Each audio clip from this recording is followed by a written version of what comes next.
Olá, boa noite, tudo bem? Estamos novamente conversando sobre fé e cidadania. Muito bem-vinda, muito bem-vindo.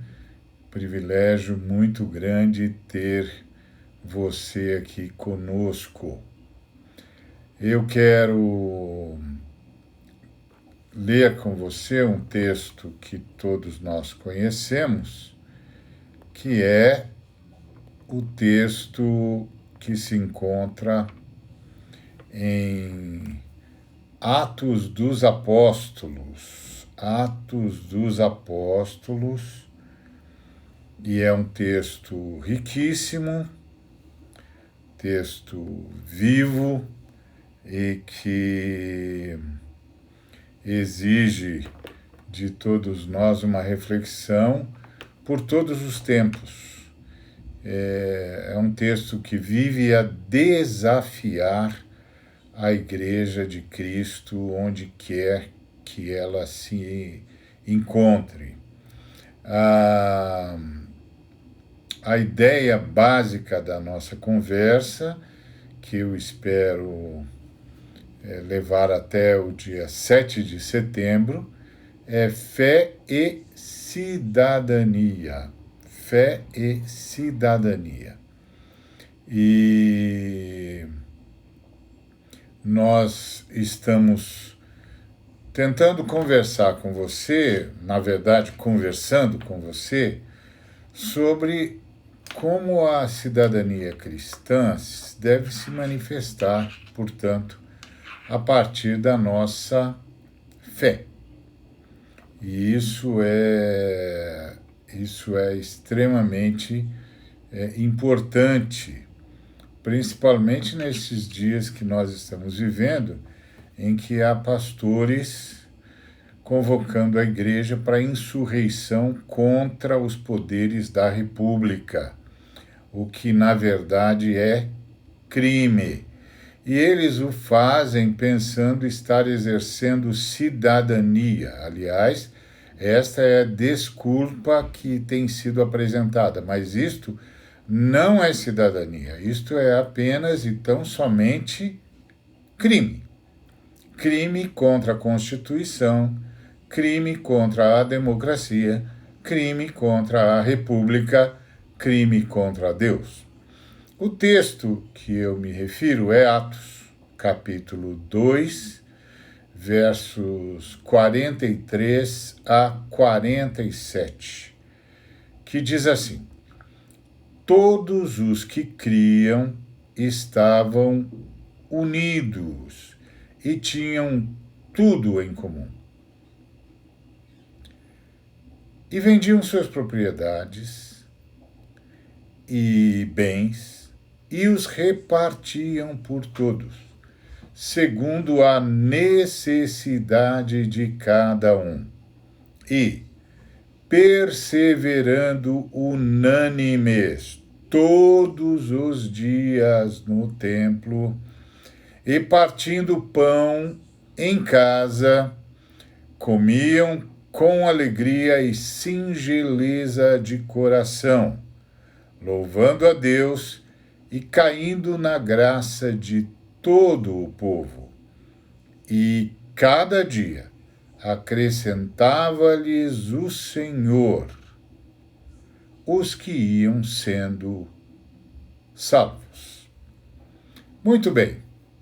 É uma alegria imensa estar com você nessa perspectiva desta verdade profunda e absoluta, que é a história da igreja primitiva e o que ela significou. Eu queria que você soubesse que esse texto inspirou muita gente por todos esses 2 milênios de história que nós temos. Inclusive foi citação dentro e fora da igreja, principalmente deixando claro que a igreja cristã foi uma primeira experiência comunitária e de comunitariedade preciosa e venturosa e de que se tem notícia do ponto de vista do registro. Foi registrado como uma comunidade que viveu plenamente a comunitariedade, ou a partilha, ou o comunismo, ou a comunhão, como você queira dizer. Não foram poucos os eruditos que se debruçaram sobre esta verdade profunda e sobre esta experiência na história da humanidade. Na época do surgimento da Igreja do Novo Testamento, a palavra igreja significava apenas uma reunião qualquer. Qualquer reunião era igreja. Uma reunião em torno de um assunto qualquer, esporte, política, ou a reunião em torno de um debate, a reunião em torno de uma crença, de um estudo. Toda ela era designada pela palavra igreja, de modo que a palavra igreja poderia ser traduzida por reunião. Então, muitos de nós hoje ainda usa a palavra igreja dessa forma, né? Tipo, vamos à reunião, você vai à reunião, nós vamos nos reunir. Então, esse era o significado da palavra igreja. Com o passar do tempo, óbvio, ela foi ganhando uma conotação mais técnica e mais, inclusive, geográfica, não é? Passou a ser um local de reunião numa determinada realidade geográfica, sociopolítica, etc., e, inclusive, numa determinada comunidade nomeada e caracterizada por um sem número de confissões e credos ou estatutos ou coisa que o valha, de modo que no início da igreja evangélica ou da igreja cristã, digo, você perguntaria, vai haver igreja hoje? Sim, diria alguém. Sim, vai haver igreja hoje. Mas, com o passar do tempo, virou, você vai à igreja hoje e depois, onde é a sua igreja? Qual é o endereço da sua igreja? Isso foi mudando com o tempo, mas no começo, nós éramos apenas uma reunião da igreja.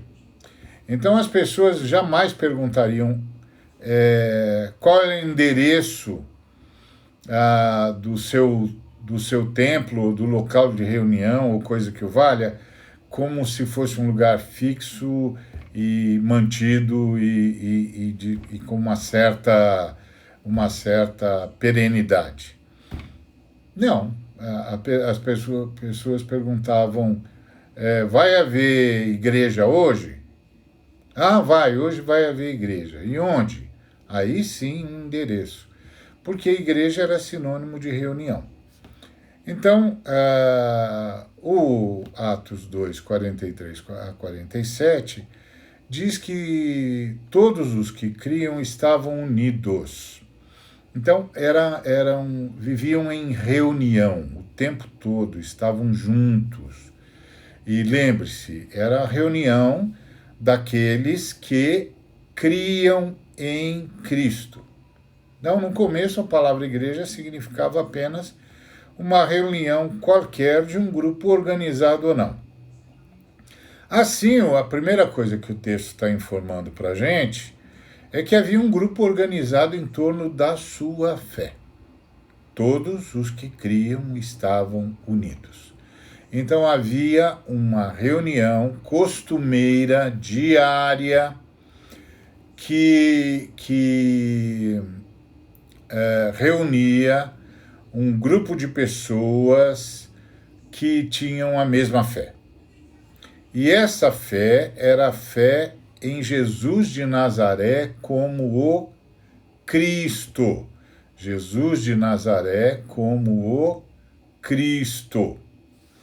Então, todos eles acreditavam em Jesus de Nazaré como o Cristo, ou seja, como o Messias, como aquele que fora prometido pelos profetas, como aquele que viera e que viria para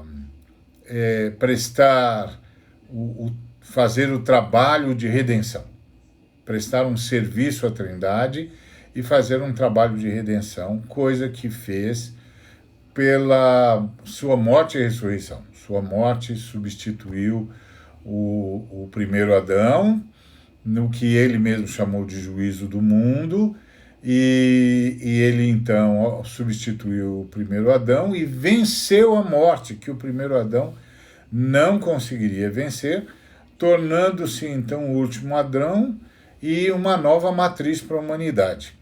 Então, estas pessoas estavam reunidas em torno dessa fé, a certeza de que a morte e a ressurreição de Jesus de Nazaré comprovava que ele era o Cristo, o Redentor, o Messias, aquele que veio para ser uma nova matriz da humanidade e que, ao vencer a morte, ele havia se tornado Senhor da história da redenção e Senhor da história de modo geral. Senhor da história de modo geral, uma vez que de hora avante ele governaria em nome da humanidade, sob a autoridade da Trindade, a história da redenção, interferindo na história comum tantas vezes quantas fossem necessárias para que a história da redenção não sofresse solução de continuidade. Então essa era a crença, a certeza que todos tinham acerca de Jesus de Nazaré.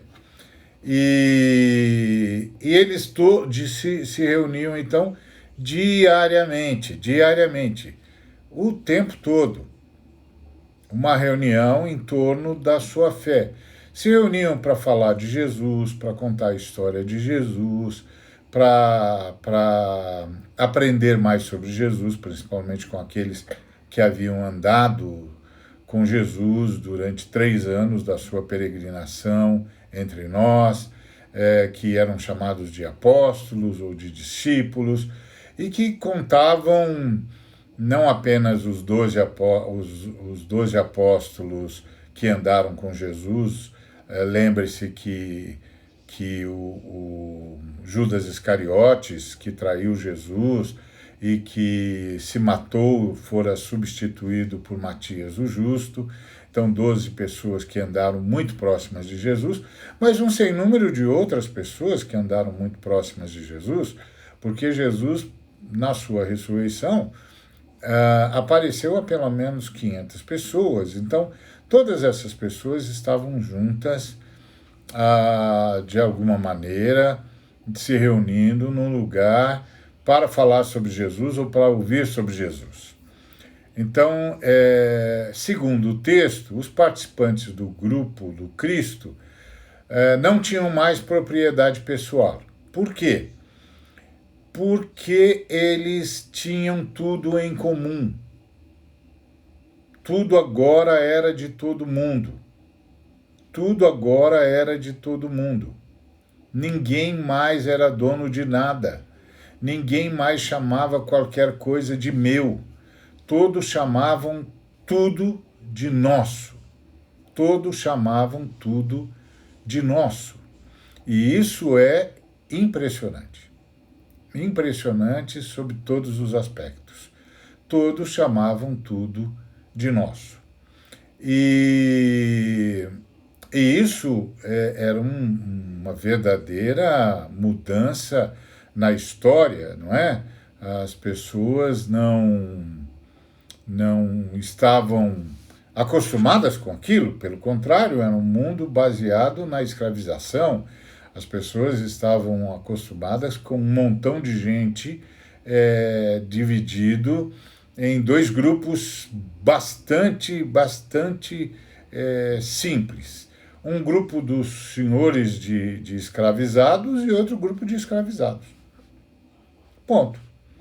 E o terceiro grupo, que parecia não ser escravizado, não era sempre temporariamente, porque os romanos dominavam o mundo conhecido de então e eles poderiam escravizar qualquer pessoa a qualquer momento, tirá-la dos seus afazeres e fazer essa pessoa trabalhar para eles e carregar coisas para eles e prestar serviço para eles, de tal maneira que havia uns escravos, uns escravizados em atuação escravista o tempo todo, ou escravizada o tempo todo, e os demais eram escravos em disponibilidade, que poderiam ser chamados para uma prática de escravização a qualquer momento. Então, eles estavam vendo uma coisa única, uma nova comunidade onde todos tinham tudo em comum e que vendiam suas propriedades e bens e repartiam por todos. Olha que coisa impressionante. Então era uma nova comunidade sem propriedade privada, porque tudo tinha sido disponibilizado em favor de todos. Era um comunitarismo pleno, revolucionário. Era um novo exercício, portanto, da prática cidadã. Por quê?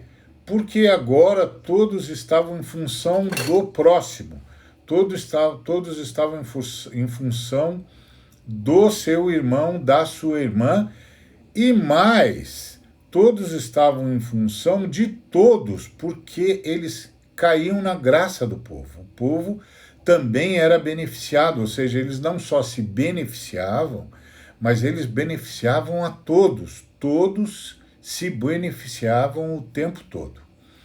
E isso era impressionante, impressionante.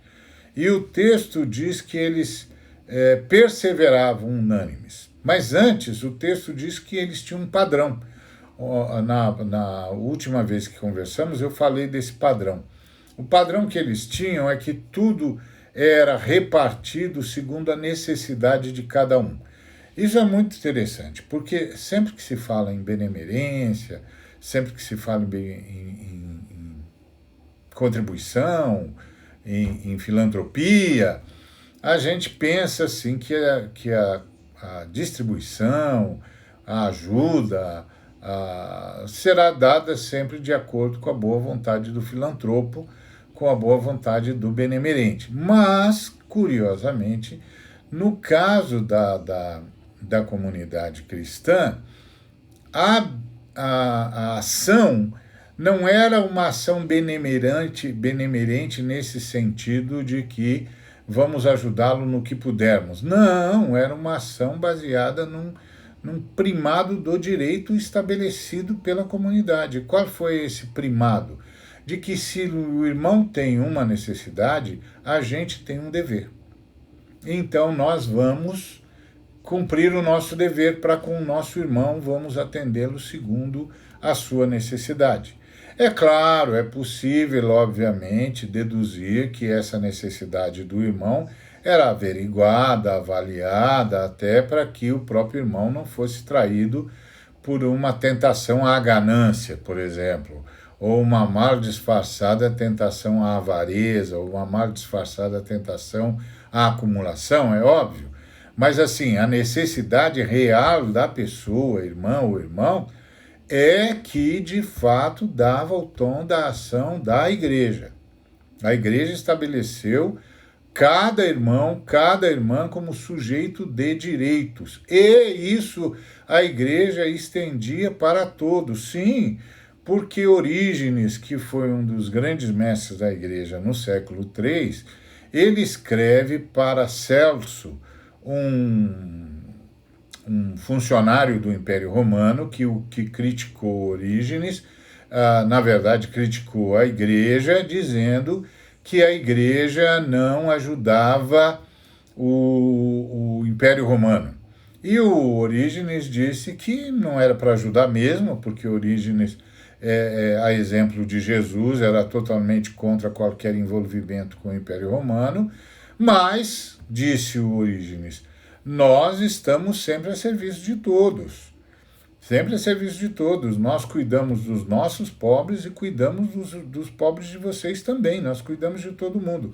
Aliás, um imperador chamado Juliano, que foi um imperador que perseguiu os cristãos, inclusive, e que não gostava, né, de jeito nenhum da fé cristã e chamava os cristãos de pagãos, numa carta que ele escreve a Lucrécio, um amigo seu, ele diz que tem de aprender muito com os pagãos, referindo-se a nós, os cristãos, dizendo porque os pagãos cuidam bem dos seus pobres e não bastasse cuidar bem dos seus pobres, cuidam bem dos nossos pobres também. Portanto, a igreja abriu mão da propriedade privada e decidiu repartir tudo com todos, tendo um primado de direito, estabelecido um primado do direito, que é, se o irmão tem uma necessidade, a comunidade tem um dever. Se a irmã tem uma necessidade, a comunidade tem um dever. De maneira que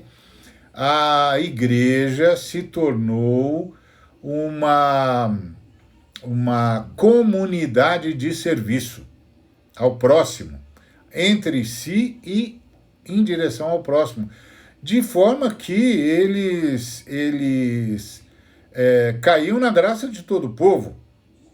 E muita gente abriu-se à ação poderosa da terceira pessoa da Trindade e foi nascida de novo, veio participar da comunidade, veio participar dessa reunião, veio se tornar membro do reino de Deus, do governo de Deus, sob o senhorio, o governo, portanto, de Nosso Senhor Jesus Cristo.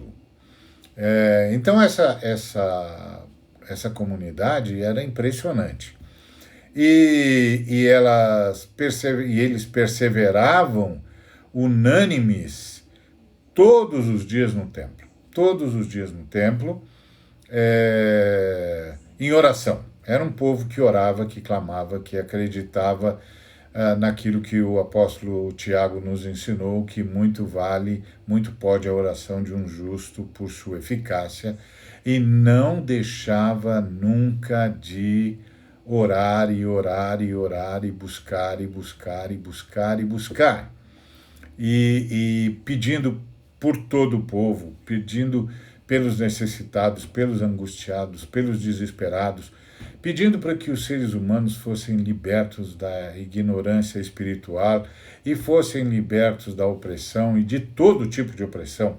E eles davam mostras disso quando não admitiam mais que ninguém tivesse qualquer coisa pensando única e exclusivamente em si, mas, claro, trabalhando e ensinando para que todo mundo abrisse mão da sua propriedade e deixasse de usar o pronome pessoal meu e passasse a usar o pronome pessoal do plural nosso. Tudo passaria a ser nosso, e de forma voluntária, porque não era um decreto, não era uma determinação, não era uma ameaça dos apóstolos, era uma consciência, eles desenvolveram uma consciência de equidade, de equanimidade, de equivalência, todos são iguais perante Deus. Extraordinário isso, de maneira que ninguém mais conseguia conviver com a possibilidade de ver um irmão passando necessidade quando eu posso e devo contribuir com o irmão e repartir com o irmão, porque afinal de contas eu sou o cuidador do meu irmão, da minha irmã. Essa era a igreja que nós chamamos de primitiva ou de primeira igreja. E mais, eles em casa. Isso era mais extraordinário ainda, ou seja, eles não estavam lá só no templo, juntos só no templo, mas em cada casa havia reunião diariamente, porque as casas estavam abertas, o pão era repartido o tempo todo, tá certo? Eles o tempo todo partiam esse pão, eles não só administravam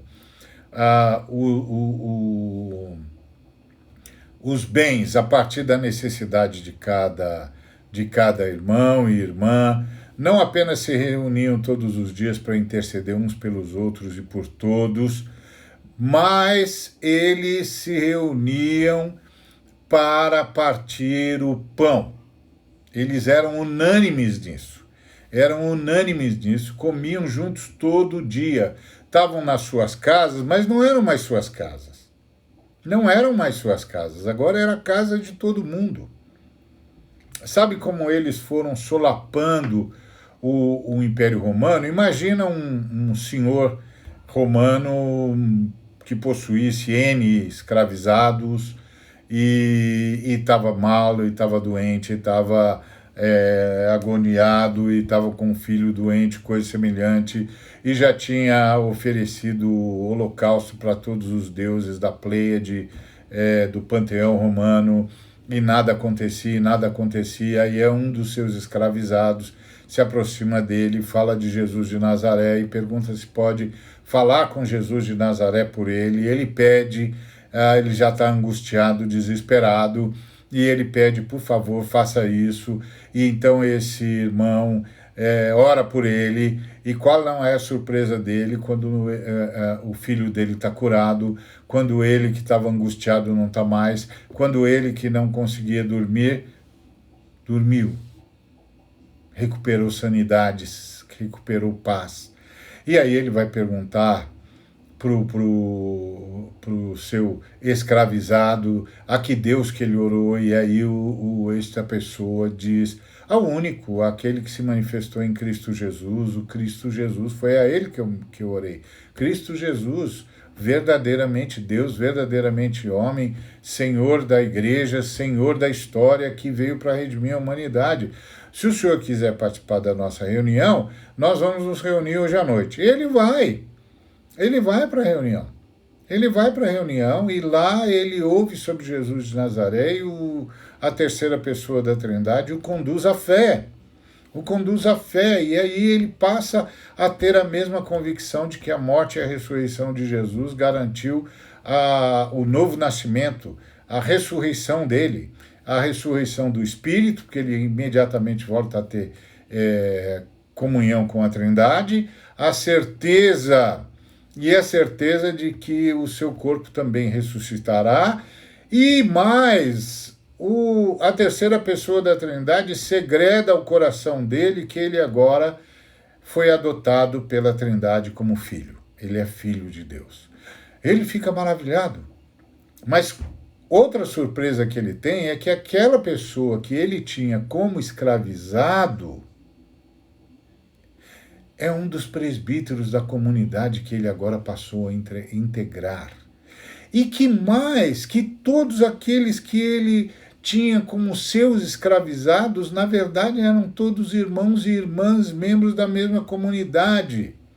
Sabe o que isso significa? Que no dia seguinte, a realidade naquela casa não era mais a mesma. E imagine que alguém chega para visitá-lo, um outro cônsul ou procônsul como ele, e começa a perceber que aquelas pessoas que deveriam ser tidas como escravizadas e tratadas como escravizadas e vistas como escravizadas, agora andam na casa como se fossem como se a casa fosse deles, e falam como se estivessem muito à vontade. E aí ele então se dirige a esse romano que conhece e diz assim: escuta, o que acontece com os seus escravizados, que eles andam na casa como se a casa fosse deles e falam como se fossem iguais a você. E aí este homem então volta-se para o seu patrício romano e diz: mas eles são iguais a mim, nós somos todos irmãos e irmãs, e essa casa não é mais minha, essa casa é da comunidade. Assim, o Império Romano começou a ser solapado, porque era isso que essa igreja estava fazendo. Então, eles eram unânimes nisso. E as casas estavam abertas. E aí esse patrício romano, que foi visitar o seu congênere, vê a gente chegando toda hora e o pão posto à mesa para todo mundo o tempo todo. E aquela casa agora é quase que um entreposto. Todo mundo está lá, indo lá, comendo, conversando, pedindo ajuda. E uma festa constante, cânticos que ele não conhecia, e orações a um Deus que ele não sabia qual era, não sabia identificar, um Deus cuja imagem não existe. É isso. Todos os dias, não havia mais propriedade particular, eram alegres e de coração simples. E viviam a louvar a Trindade, o Deus Todo-Poderoso. E o povo todo gostava deles, porque, afinal de contas, eles abençoavam a todos. A relação senhor e escravizado não existia mais. Agora todos são irmãos e irmãs. E era o que nós chamamos, portanto, de comunhão dos santos, e crescia diariamente. Sim, diariamente havia gente crendo em Cristo e se unindo ao grupo e abrindo mão de suas propriedades e bens e colocando tudo à disposição de todos. Era uma verdadeira mudança radical na humanidade, um novo jeito de ser gente, um novo jeito de se manifestar como gente e de se relacionar como gente. Isso era a igreja, a comunhão dos santos, equalizando os seres humanos, tratando todos com igualdade e equanimidade e equitatividade. Tudo para todos. Era a comunhão dos santos, chamados e trazidos para fora do império das trevas para servirem ao Criador no reino da luz e a toda a humanidade, aspergindo luz enquanto anunciavam o Cristo e demonstravam o Cristo na sua forma de viver. Essa igreja não orava mais por necessidades materiais e sociais, bastava conviver.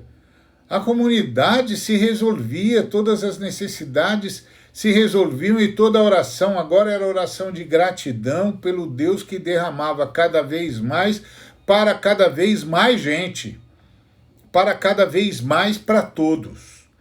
Então era uma comunidade que resolvia a necessidade deles.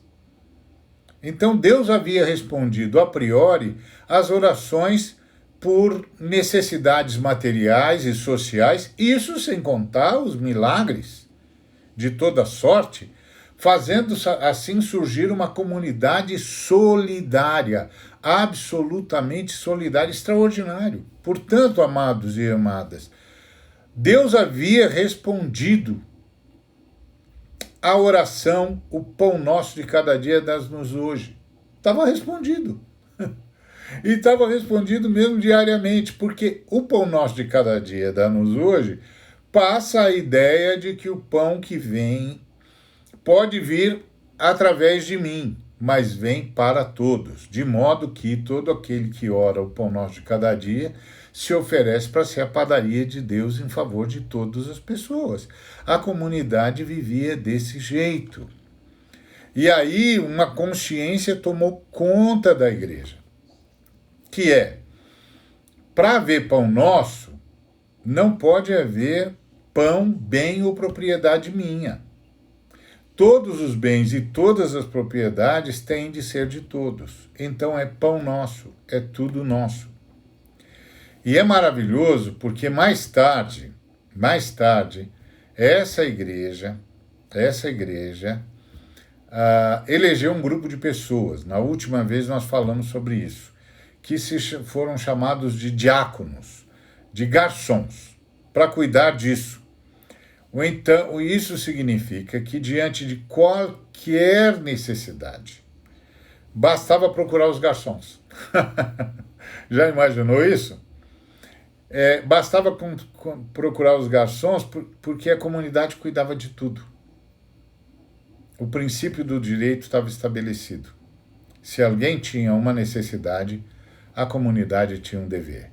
Isso sem contar de que estavam orando uns pelos outros, estavam abençoando uns aos outros, estavam suplicando uns pelos outros, estavam se visitando constantemente, as casas estavam sempre abertas, havia pão para todos o tempo todo, todos traziam a sua parte do que era comum, tudo era de todo mundo, ou seja, uma noção comunitária extraordinária que eu gostaria muito de ter visto, porque, lamentavelmente, com o passar do tempo, a Igreja de Cristo foi perdendo essa profunda noção, essa profunda comunhão, essa profunda consciência de que só haverá pão nosso se eu nunca mais considerar o pão como meu, se eu nunca mais considerar qualquer coisa como minha, se eu substituir o pronome possessivo meu pelo pronome possessivo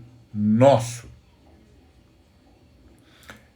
A cidadania cristã é uma cidadania que tem como modus operandi, modus vivendi, a busca pela equalização da sociedade, pela equanimidade, pela isonomia, para que tudo seja para o bem de todos. Uma sociedade de iguais, uma sociedade sem discriminação social, sem discriminação de gênero, sem discriminação cultural, sem discriminação econômica. Aliás, a discriminação econômica nem era mais possível, porque tudo era de todo mundo. Extraordinário. Então, a ideia é que a igreja está aqui para equalizar. Então, a nossa cidadania é uma cidadania para equalizar onde quer que a gente vá, onde quer que a gente esteja, para equalizar, para que tudo seja distribuído de maneira equitativa, equânime. Tudo para todos, respeitando as necessidades, as possibilidades, os potenciais e as carências de todo mundo, de maneira que o acesso seja para todos, considerando toda a realidade, toda a circunstância. E, claro, a necessidade, que é a ideia do primado do direito. Isso é extraordinário. Então, essa a cidadania é exercida nessa perspectiva. Então, imagina que nós, cristãos e cristãs, membros do corpo de Cristo, onde quer que estejamos, estaremos trabalhando, primeiro, para que todo ser humano seja considerado como sujeito de direitos. Ponto. Indiscriminadamente. E todo ser humano seja tratado a partir do seu direito, indiscriminadamente. E para que tudo que seja produzido na sociedade seja para o benefício de todos, igualitariamente, equanimemente, equitativamente. Imagina que essa é a nossa prática cidadã. Uma cidadania em busca de comunhão e de comunidade, de comunitariedade, baseada na solidariedade, na responsabilidade de uns para com os outros, na mutualidade.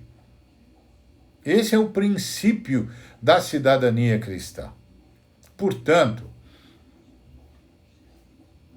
ter irmãos, principalmente pastoras e pastores, pedindo intervenção na República, ao invés de estarem praticando a cidadania da solidariedade e da intercessão, da oração, estarem pedindo interferência militar, volta à ditadura, a regimes totalitários, inexplicável. Inexplicável. Não, essa não é a nossa cidadania. A nossa cidadania é a que produz equanimidade, equitatividade, equivalência, isonomia, tudo para todos, que produz comunidade, comunitariedade, que é a prática do amor, a prática do amor ao próximo, como a nós mesmos. Simples assim. Por uma razão muito simples, nós amamos a Trindade acima de todas as coisas. A Trindade é uma comunidade e é nosso exemplo de vida. A Trindade, o Deus eterno, é um Deus em comunidade, é uma comunidade teocêntrica, uma comunidade que manifesta-se a partir da sua unidade, de modo que há 3 pessoas e um só Deus. Portanto, um exemplo para a humanidade. Nós deveríamos ser assim. Todos vendo o outro, o próximo, a próximo, como uma extensão de si mesmo. Como disse o primeiro homem à primeira mulher, essa é osso dos meus ossos e carne da minha carne, ou seja, essa sou eu.